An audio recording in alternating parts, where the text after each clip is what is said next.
Abrió en alza el dólar blue, 359 pesos en este momento para la venta en la mayoría de las cuevas del país. Esto es 3 pesos más que en el cierre de ayer, la jornada de ayer, 3.56 había cerrado.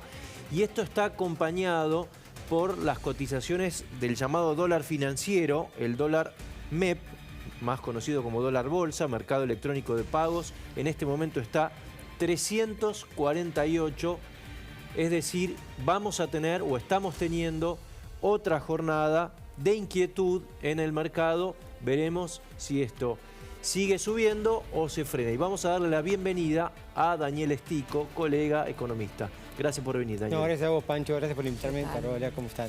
¿Por qué sube? Sube porque también estaba viendo recién en la pantalla de Infobae, el dólar turista está en 3.66. O sea, el gobierno te va corriendo el dólar oficial, está acelerando al ritmo de la inflación. Como el dólar turista, aquellos que quieren viajar a Brasil, Uruguay o a Miami o lo que fuere, tienen que pagar 3.66, 3.70. Prefieren tenerlo el billete físico. Claro, ¿no? Y aparte de ir a buscar a la cueva, no tenés que estar bajo los registros de la AFIP, que si compraste dólares no podés operar en el comercio exterior, con la tarjeta para que si soy una pyme. Entonces, el problema acá en Argentina es que tenemos un proceso inflacionario que es inquietante. Pensemos que el gobierno se pone contento porque bajó a 4.9 en noviembre, tal vez diciembre está cerrando con 5.2, 5.5, pero el año pasado estaba en la mitad.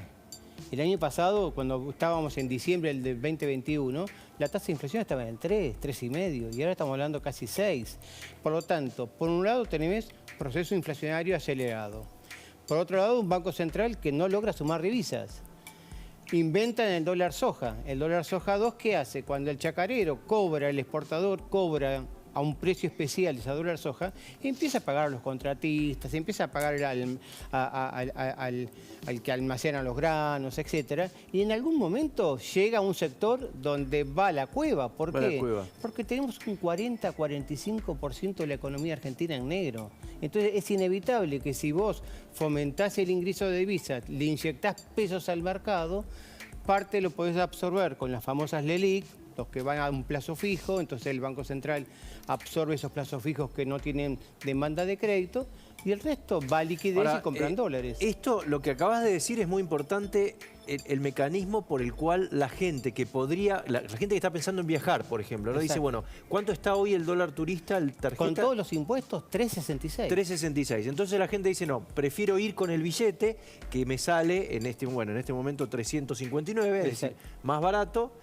Y va la demanda a ese. Ahora, esto entonces tiene relación con la devaluación que decide el gobierno. Exactamente, porque acá lo que está subiendo no es que sube el dólar, sino que se devalúa el peso. Eso es clarísimo. Por supuesto, eso está claro siempre. Y apareció un ingrediente muy particular hace una semana y media ya, que el gobierno nos quiso ahogar y lo logró, todo el triunfalismo del Mundial, etcétera, cuando curiosamente sale un fallo de la Corte por esta disputa entre Nación y Buenos Aires y la Ciudad de Buenos Aires por la coparticipación, y dice no voy a respetar el fallo de la Corte.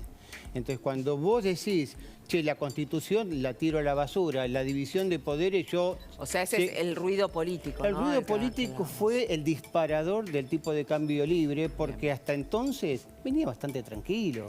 Pero todos sabemos que a fin de año se cobran aguinaldos, se cobran bonos. El mismo proceso de aceleración de la inflación ha hecho que se reabrieran paritarias, entonces grandes gremios que tenían previsto recibir aumentos en enero o en febrero, lo cobraron en noviembre, en diciembre. Todo eso hizo una masa de pesos que vamos a buscar dólares. ¿Cuál es el mejor refugio en la Argentina? Y entonces la tasa de interés no es atractiva porque te dan un 70% con una inflación que está en el 90-100. Entonces mejor vamos al billete. O sea, vos decís, en esta época del año sube habitualmente, pero no en esta magnitud. No en esta acá hay un factor político que está influyendo. Que fue el disparador, por lo menos, ¿no? Que fue el disparador. Que fue casualmente, yo lo atribuyo al fenómeno de decir, confundir democracia, como llego al poder con el voto popular, tengo derecho para matar. No. Yo llego al poder, a la presidencia con la mayoría de los votos, perfecto, pero después si cometo delitos, si interviene el Poder Judicial, que recordemos que la Corte Suprema de Justicia, la vicepresidente, les quiere hacer conocer a los argentinos que vinieron a dedo, ¿no? Todos los funcionarios de la Suprema Corte de Justicia pasaron por el pliego del Senado, o sea, interviene el Poder Legislativo. La República funciona en la Argentina, pero hay quienes no la quieren funcionar. Y cuando eso ocurre, y el mercado te lo paga. ¿Y esto es posible que baje en los próximos días? Estamos en 3.59 en este momento. En general, por tu experiencia, por lo que has visto, la segunda parte de enero, ¿cómo se comporta el mercado? La lógica indica que si el gobierno, que ya está volviendo sobre sus pasos, cumple el fallo de la Corte, si Sergio Massa avanza un poquito más con el plan económico, porque hasta ahora plan económico no hay, lo único que tuvimos es mayor control de importaciones, cumplir con las metas fiscales con el Fondo Monetario, poner un torniquete fiscal transitoriamente, y luego los dólares alternativos, que son anticipos de exportaciones hoy que me van a faltar mañana, y uno dice, debiera bajar, pero pareciera que no hay fundamentos para que eso ocurra. Y la pregunta es, ¿en qué momento y si se traslada a precios esto? Bueno, ese es el tema fundamental. Cada vez que el dólar aparece en la primera plana de los portales, de los diarios, de la tele, va a precios. ¿Por qué? Porque sabemos que aparte el gobierno, para tratar de bajar la inflación en noviembre y parte desacelerarla en diciembre, respecto del ritmo que teníamos del 7 allá por julio-agosto, fue postergar aumento de tarifas. Entonces, cuando veamos que en enero viene el aumento del 40% en el transporte, que seguramente va a comenzar el año con un nuevo aumento de los combustibles, más se reabren las audiencias públicas para el gas y la energía eléctrica, todo eso impacta sobre los precios. No necesariamente sobre los consumos, porque si tengo que pagar más luz, más gas, más otros servicios, voy a consumir menos y eso le puede restar una presión bajista a los precios o de contención. Pero en la Argentina, por las dudas, yo subo los precios y después veo, ¿no? Y ahí lo que estamos teniendo también son las noticias de desaceleración en algunos rubros. Por ejemplo, cayó la venta en supermercados en octubre, la actividad económica también. ¿Qué años o qué próximos meses estás viendo?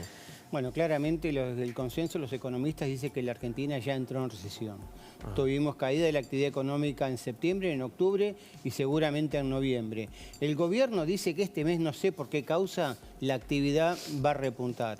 Pero mientras exista restricción de importaciones, mientras exista restricción del crédito, pensá, Pancho, que pasó desapercibido. Hace 2 semanas el Banco Central dio el informe monetario y nos dice que el crédito en la Argentina representa apenas el 6,8% del PBI. ¿Sabés cuánto es el crédito en Chile?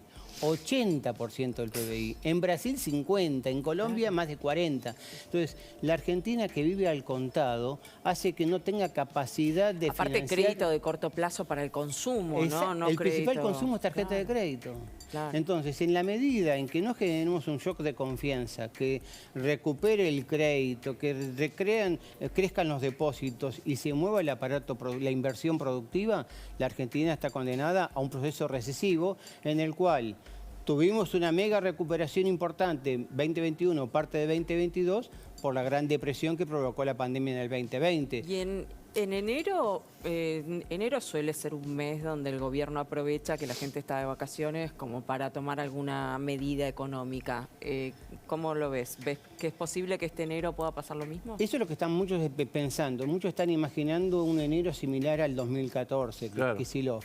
Yo creo que Massa no quiere correr ese riesgo porque hay tanta fragilidad en lo monetario. Recordemos que devaluó en el 2014, en ese invierno devaluó 25. Exactamente, ¿no? Primero fue un 20, después terminó una corrección de 3, 4 puntos adicionales, fue 25%.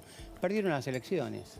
O sea, ahí empezó la decadencia. Entonces, hoy que estamos mucho peor que en el 2013, digamos, para arrancar el 2014, no creo que Sergio Massa se juegue a provocar un ajuste cambiario, por lo menos hasta que nos estabilicen las aguas. Con lo cual va a ser un plan llegar y vamos a tener ahí una situación de, bueno, sacrifico precios y también cantidades. Por lo tanto, puede ser que la inflación no se vaya al 200%, porque pensemos, el 2021 terminó en el 55, el 2022 termina en el 100. ¿Va a ir camino al 200 o lo tengo que mantener entre 80 y 100? Mantener el 80 y 100 significa una actividad económica que se enfría. El gobierno festejó el número de inflación de noviembre. ¿El próximo no es para festejar? No, para nada, porque por un lado tenemos la señal que nos dieron los precios mayoristas y el costo de la construcción. Los precios mayoristas y el costo de la construcción en noviembre subieron arriba del 6%.